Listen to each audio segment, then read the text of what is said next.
povo querido de Viçosa e região, é sempre com muita alegria que eu apresento este programa aqui na TV Viçosa, levando para você conhecer os melhores profissionais de Viçosa e região que compõem esta sociedade tão admirada.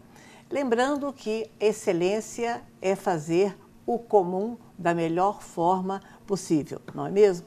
E hoje, na pauta, a nossa entrevista é com o médico Dr. Rodrigo Gomes da Silva, nefrologista do Hospital São João Batista e da Prefeitura. Né, doutor? Tudo bem? Tudo jóia, Soninha. Prazer falar com você. Prazer é todo meu. Eu agradeço já de antemão o convite, né, de estar aqui na TV Viçosa, que tem um alcance muito grande para poder estar abordando esses temas aí que é tão importante para o pessoal de Viçosa e da região. Então, sendo você médico ou nefrologista, obviamente a nossa conversa tem de ser a saúde dos rins, né? Questionando aí as doenças que estão surgindo, aliás, acentuando cada vez mais na população. Isso. Né? Você me disse que a hipertensão está muito comum, né, das pessoas, a hemodiálise, que era só de dia, agora já faz à noite também, tamanho, número de pessoas com problema. Exato, Soninha. O que a gente vê é o seguinte, a doença renal crônica, que é a insuficiência funcional dos rins, quando o rim deixa de funcionar, ela vem alastrando, não só no Brasil, mas no mundo todo. Está virando, a gente chama de a grande epidemia do milênio. Por que isso? Porque as doenças que mais levam à falência do rim, principalmente diabetes e hipertensão, estão sendo mal controlados, entendeu? Então, quando a população envelhece mais, porque antes muitas pessoas morriam antes, né? Morriam mais cedo.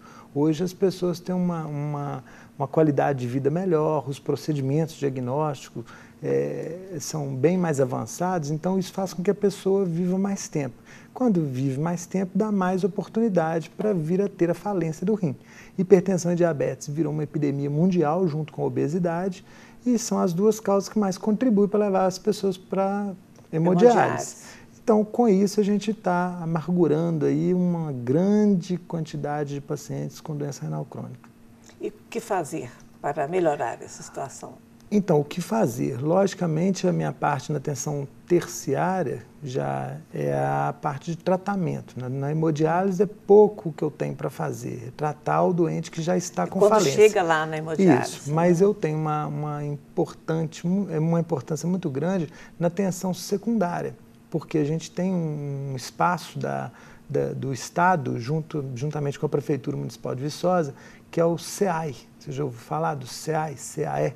Que é um centro de especialização de atendimento, onde a gente faz o tratamento e a prevenção de hipertensão e diabetes, entendeu? Então lá nós temos endocrinologistas, nefrologistas, cardiologistas, nutricionistas, psicólogos, assistentes sociais, e lá é importante, porque a atenção primária vai detectar precocemente o hipertenso e o diabético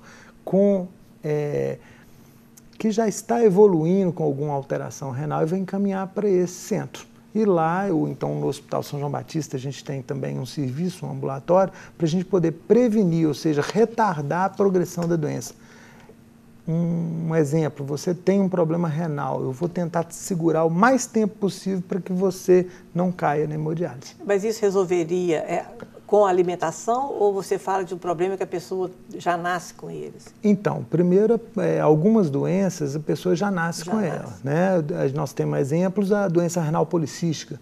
Tem algumas famílias aqui em Viçosa que têm a doença renal policística.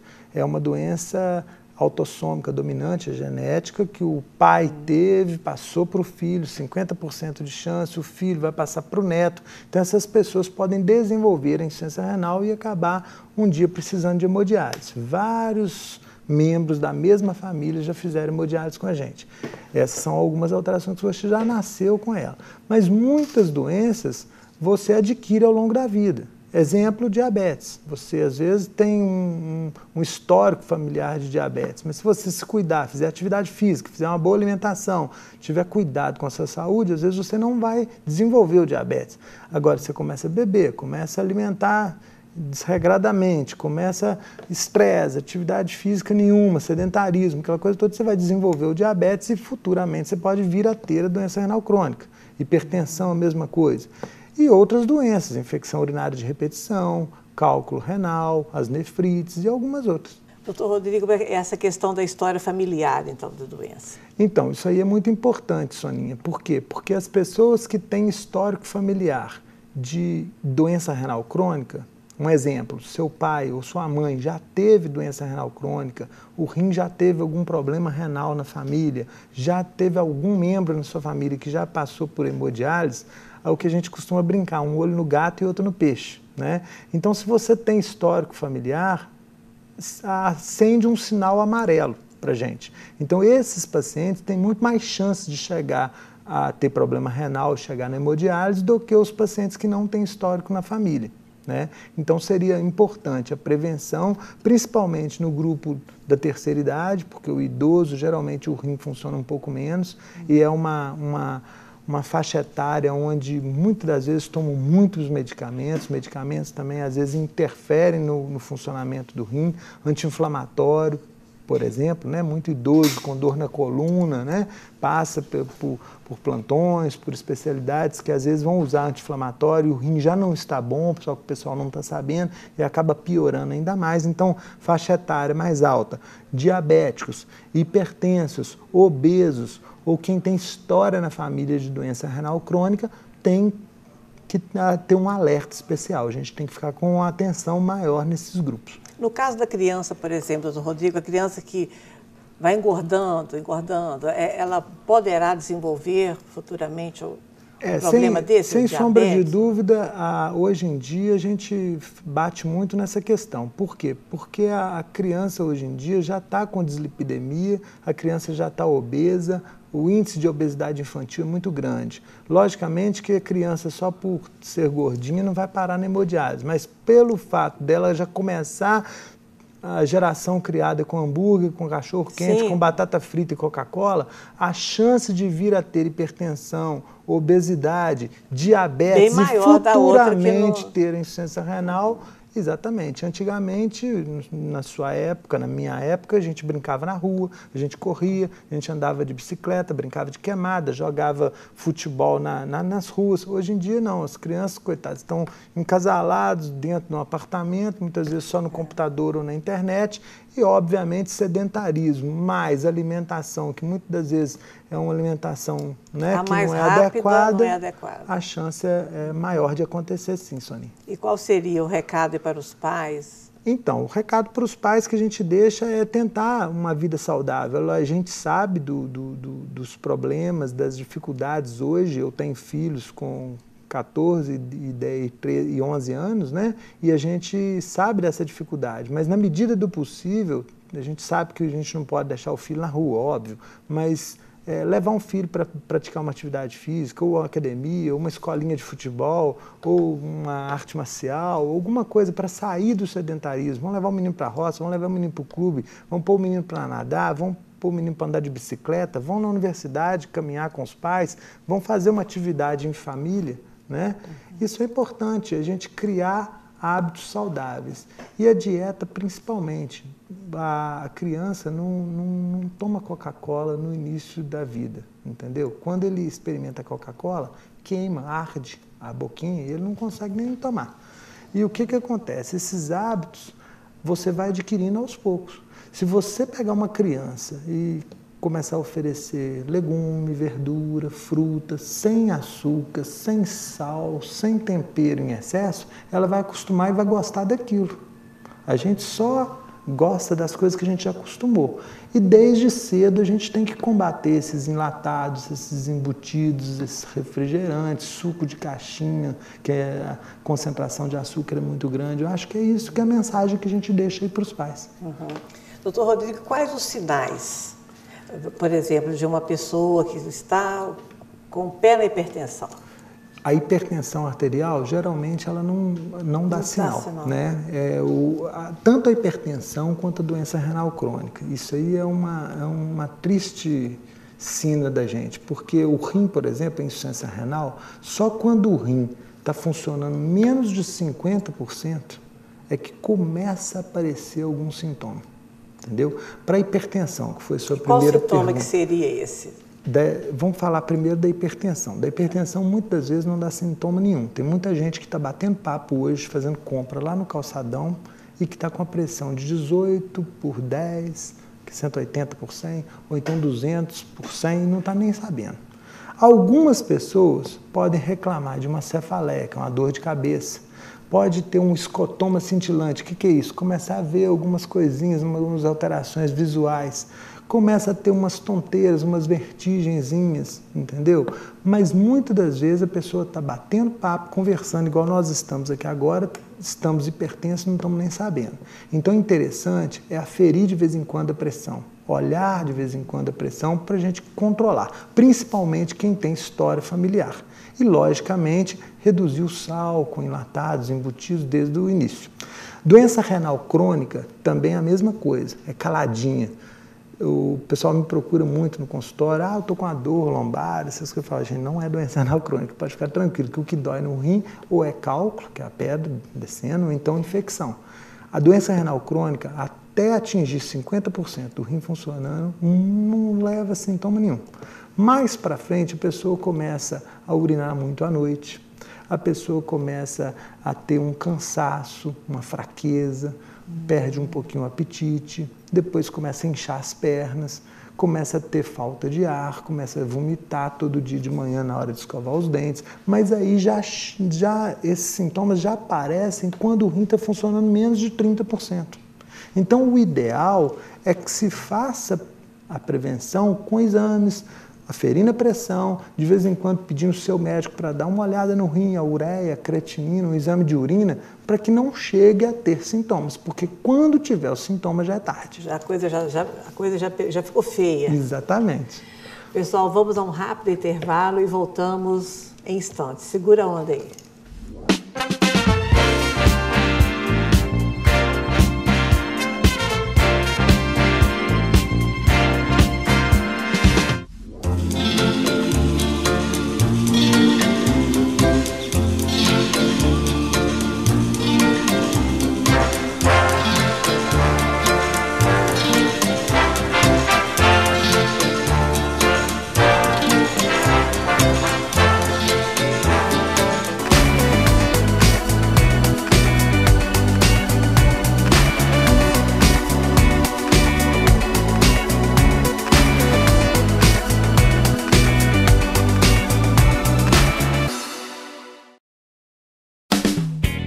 Viação União, há 42 anos crescendo junto com Viçosa. Viaje conosco, use nossos serviços. Viação União, a menor tarifa do Brasil.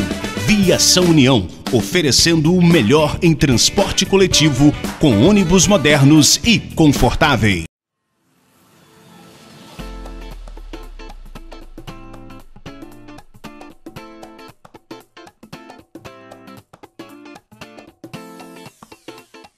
Olá, minha gente, estou aqui na Praça Silviano Brandão, no projeto Uma Praça Mais Viçosa. É muita alegria estar aqui hoje nesse momento e vir acompanhar toda a obra, conversar com os operários, conversar com as pessoas, os atores, as pessoas que estão aqui ao redor dessa praça. É uma praça que tem como objetivo ser mais acolhedora, acolher a família. É uma praça que vai trazer mais vida para a nossa cidade.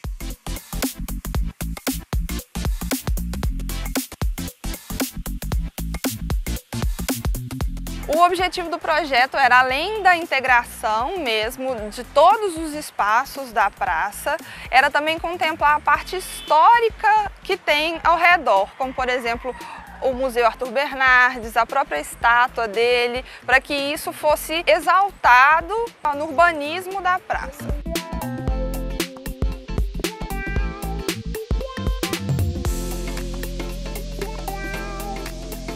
E a praça ganha esse novo layout. A praça agora ela é mais aberta, ampla, ela vai estar totalmente iluminada, 100% iluminação em LED. Nós vamos ter toda a estrutura de bancos, a parte de passeio, fonte luminosa. E, por exemplo, lá atrás onde eram os canteiros foram todos retirados, rebaixados, o paisagismo contemplando a praça como um todo. Então isso vai permitir até uma visualização da praça bem mais ampla, com toda a estrutura, né, de bancos, com a fonte luminosa, com a estrutura de iluminação, com os bancos, que vai dar um novo layout, né, uma nova estrutura, uma praça convidativa para que a população possa utilizar efetivamente com a família a Praça Silviano Brandão.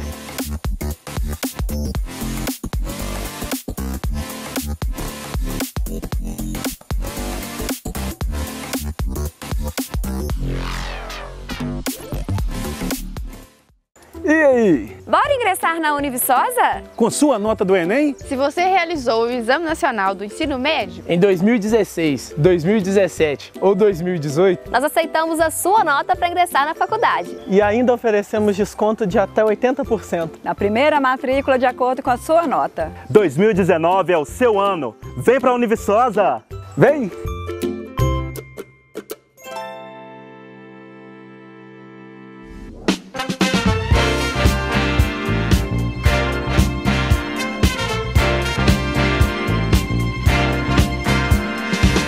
Estamos de volta hoje entrevistando o médico Dr. Rodrigo Gomes da Silva, médico nefrologista do Hospital São João Batista e da Prefeitura Municipal de Viçosa.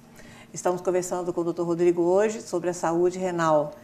E neste segundo bloco vamos enfatizar agora sobre a questão da infecção urinária de repetição, né? E vamos falar também sobre o cálculo renal. Mas o pior mesmo, qualquer infecção ou cálculo. Qualquer das duas é terrível, Os dois, né? São terríveis, exatamente. Quem já teve um cálculo renal, uma cólica renal, um cálculo eliminando, você já teve. Então, eu lembro. Terrível. Dizem que é pior do que o parto normal, né? A dor insuportável. Eu nunca tive um parto normal, mas já tive uma cólica renal. Eu sei como que E cálculo renal parece que dá mais em jovem, é isso? Ou estou enganado? Olha só, Soninha, dá na população mais comum, né? Na população entre 30, 45, 50 anos. Mas não tem idade. A gente vê crianças com cálculo, a gente vê adolescentes com cálculos, idosos com cálculo. É mais comum o adulto jovem. Mas e o que a gente ouve é isso, não pode comer tomate, isso é leite demais, isso não sei o que você comeu demais. Isso é conversa de comadre. Isso aí não tem muita relação, não. Me fala a verdade dos fatos. Exatamente. A verdade dos fatos é o seguinte, todo cálculo renal, independente da causa do cálculo, o fato de tomar mais líquido ajudaria, entendeu? Por quê? Porque não deixa a concentração, calcificação. Então, isso aí, o fato de tomar pouco líquido é ruim para todos os tipos de cálculo. Agora, hoje, o que a gente faz na nefrologia é fazer o estudo metabólico, entendeu? São várias as doenças que podem estar causando o cálculo renal. Para evitar essa conversa de comadre, quem tem pedra no rim não pode comer tomate, quem tem pedra no rim não pode tomar leite, não pode comer queijo, não pode comer carne, não tem lógica, né? A gente vai fazer um estudo na sua urina 24 horas. Então, a gente pega a sua urina 24 horas e nós vamos dosar a quantidade de cálcio, de fósforo, de citrato, de oxalato, de ácido úrico, para a gente descobrir a causa desse cálculo. Que é o próprio organismo, então, que produz esse cálculo. A maioria das vezes. Pode ser alguma coisa também relacionada à sua dieta. Mas aí, para eu poder fazer uma dieta adequada, às vezes você tem cálculo e eu tenho cálculo. Só que o seu cálculo é oxalato de cálcio. Você vai ter uma dieta específica, você tem hipocitratura, você vai ter que tomar um remedinho que chama litocite. Você vai, e nesse caso, o suco de abacaxi seria interessante, por causa do citrato, tudo bem. O meu cálculo, por exemplo, é de ácido úrico, não tem nada a ver com o seu. Então, sua dieta é diferente da minha. Eu já vou ter que diminuir bebida alcoólica, diminuir carne, mas então, de qualquer forma, o cálculo envolve alimentação. Envolve alimentação, mas cada cálculo é diferente. Não tem uma alimentação, não tem uma história de carne para todo mundo. Não, cada um pode ter a formação de cálculo por um problema diferente, entendeu? Então, esse estudo metabólico é interessante. Tem uma doença da paratireoide, 4 glândulazinhas do lado da tireoide, que essa paratireoide faz um hiperparatiroidismo. O que essa paratireoide faz? Normalmente, ela tira cálcio do osso e joga o cálcio para a urina. Quando ela está funcionando em excesso, o hiperparatiroidismo, ela começa a tirar muito cálcio do osso e jogar muito cálcio na urina. O que acontece? No osso fica sem cálcio, dá uma osteoporose, entre aspas. E na urina, cálcio em excesso começa a formar cálculo. Então, são várias as doenças que contribuem para a formação de cálculo. Por isso que tem que ser investigado e não ficar naquela história, minha avó falava que não pode comer tomate, carne, queijo, leite, porque isso aí é besteira. Mas a ingestão de líquido, então, o máximo que puder diariamente, tendo cálculo 2,5 litros de água, ajuda em qualquer tipo de cálculo. É interessante esse negócio do cálculo que você está me perguntando, é o seguinte, tem uma história de uma paciente minha, que ela tem em torno aí de 55 anos, mais ou menos, que ela teve uma fratura de fêmur. há pouco tempo. E aí eu fui saber da história. O que aconteceu? Ela não era minha paciente. Ela veio encaminhada por quê? Porque ela tinha cálculo renal a vida inteira, sempre teve cálculo renal, passava com um clínico geral, ou então num plantão, resolvia realmente o problema da cólica e falava com ela que ela não podia tomar nada que tinha leite, queijo, cálcio, nada, carne. E ela foi tirando isso. Quando chegou aos 50, 55 anos, com a baixa do estrogênio, o que aconteceu? Osteoporose. Osteoporose, ela fraturou e caiu, quebrou. E agora? Agora a história está complicada, porque ela tem cálculo pra caramba e vai ter que fazer carbonato de cálcio, alendronato de sódio, manda para o doutor Rodrigo. Aí mandaram a paciente para mim, para eu poder olhar e tudo. Ironia do destino, vão fazer estudo metabólico, olha que absurdo. Essa paciente, os cálculos dela não eram de oxalato de cálcio, ela não precisava nunca ter parado de tomar leite, de comer queijo. Os cálculos dela eram de ácido úrico. E agora ela já estava com osteoporose, já está fraturada, hoje ela tem 55, 60 anos, está andando de andador, praticamente aposentada. E a questão da infecção urinária de repetição? Então, isso aí é uma questão de saúde pública importante, interessante, porque assim, é uma demanda grande no consultório hoje do nefrologista, né, Soninha? A infecção urinária de repetição, a gente tem que investigar, tem que descobrir a causa, para a gente não ficar igual bombeiro. E o que causa? Então, são várias as causas. Cada época da vida tem uma causa que pode estar relacionada, mas volto a falar, cada paciente tem que ser investigado. Primeiro, o que é uma infecção urinária de repetição? Infecção urinária é mais comum na mulher do que no homem. Tá? Até 3 infecções de urina num ano, numa mulher, pode ser normal, entre aspas. Por que é mais comum na mulher? Porque o ânus é muito próximo da vagina e a contaminação na região perineal é muito mais comum. O homem não, nós temos o pênis que deixa uma distância do canal da uretra com o ânus. Então, o risco de infecção é menor, né? Mas em cada época da vida aparece a predominância num grupo etário. Por exemplo, no início da infância é comum uma alteração genética que acontece mais no homem, que chama válvula de uretra posterior. No homem também vem a fimose, porque aperta o pintinho ali, a pontinha do pênisinho do menino, o xixi fica parado, depositado ali, é um meio de cultura para infecção. Depois, na infância, é muito comum na mulher, porque a menina senta, vai brincar na areia, contaminação perianal, próximo da vagina, é muito comum.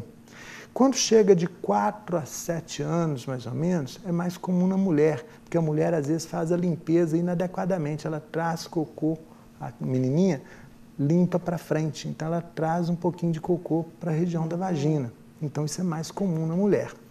Depois disso, continua a mulher prevalecendo, relacionada à relação sexual. A pessoa nunca teve infecção na infância, mas começou a ter relação sexual, começa a ter infecção urinária de repetição, o que antigamente a gente chamava de cistite de lua de mel. O que é isso? Tem a relação sexual, passa 1, 2 dias, a moça começa a ter ardor, queimando, doendo, fazendo pouquinho toda hora, ai que praga, tem vontade de fazer xixi, não sai, vai e volta no banheiro. Então é mais comum por causa da relação sexual. Depois disso, vem próximo da menstruação, a parte hormonal, próximo à menstruação, mais infecção. Depois volta a ter a mulher no período da menopausa. Nunca teve infecção na infância, nunca teve infecção durante a idade adulta, quando tinha mais relação sexual, não tinha na gestação, mas começou a ter depois da menopausa. Por quê? Porque o estrogênio começa a cair, cai a população de lactobacilos, a urina começa a ficar menos ácida e começa a dar infecção de repetição. Então volta na menopausa. E por último, o homem, que não teve infecção, você não viu falar de homem aí só no início, né?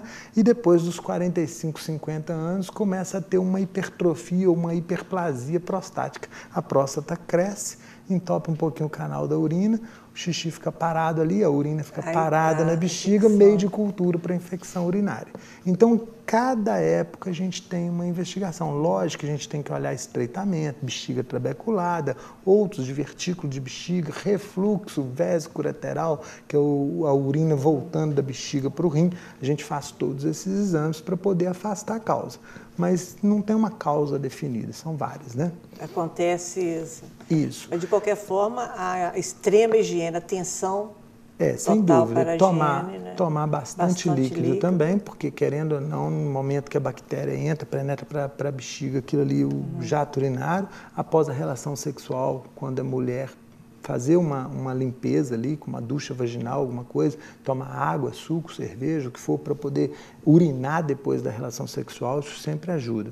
E o que é mais importante é não ficar se automedicando. Infecção urinária de repetição é sério, a gente já viu pacientes morrerem por infecção urinária, sepsemia, infecção generalizar, parece coisa boba, minha amiga tomou norfloxacina, eu vou tomar também. Não, é muito importante você colher a urocultura, colhe o exame de urina antes de entrar com antibiótico. Por quê? Porque eu vou definir qual a bactéria e qual o grupo de antibióticos que eu posso receitar para você. Então, se amanhã ou depois essa infecção começar a piorar, eu tenho um grupo de antibióticos que eu posso estar tratando. Isso é importante, não se automedicar. Doutor Rodrigo, muito obrigada por ter vindo, aceito o nosso convite. Foi um prazer imenso entrevistá-lo. Tá joia, Soninha. Eu também que agradeço você e todos os participantes aí da TV Viçosa. Valeu, até breve. Tá joia, muito obrigado. Pessoal, por hoje é só. Vamos ficando por aqui. Até semana que vem, se Deus quiser. Fique com Deus, que eu vou também.